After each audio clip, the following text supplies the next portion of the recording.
How to find someone on Skout app. Hi everybody, welcome back to the channel. So in today's video I will guide you on how you can find someone on Skout app, so make sure to watch this video till the end. In order to find someone on the Skout app, all you have to do is simply go ahead and launch the Skout app on your phone. Once you launch the Skout app on your phone, you're going to see this type of interface and a list of various people by recommendation. If you want to search for a specific person by their user ID, just tap the three lines icon from the top left hand side of the screen. Once you tap the three lines icon from the top left, here you'll find a section where it says find user by Skout ID. All you have to do is tap on it.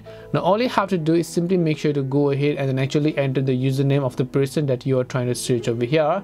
So let me go ahead and then make sure to actually enter the username of the person that you are trying to search. Then once you've done that, all you need to do is just click the search button. It will show you a list of available people if there are any type of people over here, and then you should be able to go ahead and then find those usernames over here as well. Now if you want, you can go ahead and add them as a favorite, or you can simply send them a friend request.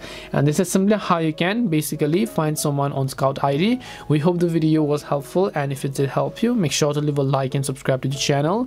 If you have any questions, feel free to leave them down. Thank you very much for watching, and see you in the next video.